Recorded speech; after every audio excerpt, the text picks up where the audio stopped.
Naku po, lagot na. Dalawang Russian warship destroyer, anti-submarine, napasugod ng Pilipinas. Good day mga kababayan, isang magandang hapon po sa inyong lahat. Nandito tayo ngayon sa Manila Bay at ating makikita itong dalawang barko ng pandigma rito. At titingnan natin kung saang bansa nga ba ito galing. At titingnan natin kung ano din yung dahilan kung bakit sila nandito.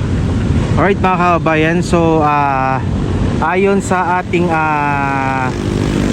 research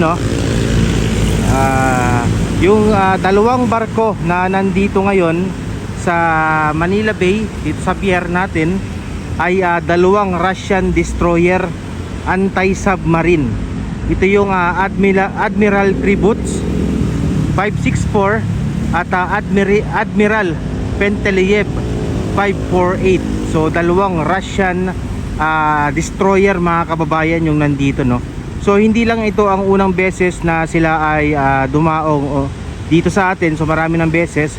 Katulad ngayon parang naghatid sila or parang yun yung pagkakaintindi ko dun sa post ng Russian Embassy to the Philippines ng ambassador na nila ng Russia dito sa Pilipinas.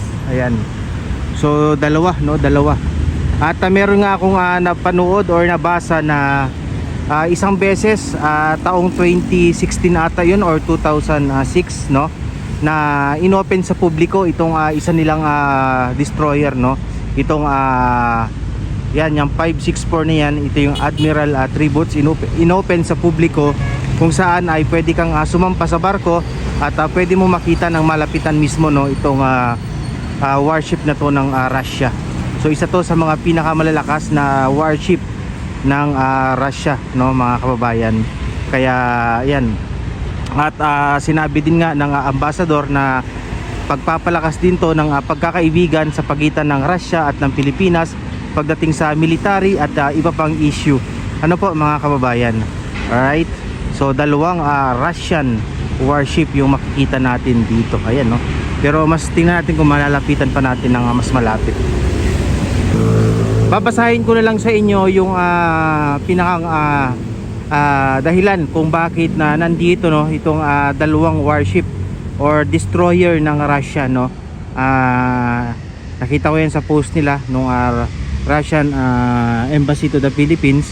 So English to at yun, bahala na pong kayo ang umintindi. Okay. On December 11, 2023, a detachment of military vessels of the Pacific Fleet of Russian Navy, including the large anti-submarine ship Admiral Tributz and the large anti-submarine ship Admiral Penteliev, visited the port of Manila. A solemn ceremony of welcoming the ambassador of the Russian Federation to the Republic of the Philippines, Her Excellency Marat Pavlov, was held on board of the ship. Admiral Tributz, the head of the diplomatic mission, was greeted by Captain of the First Rank A.V. Antsiferov and a group of senior officers.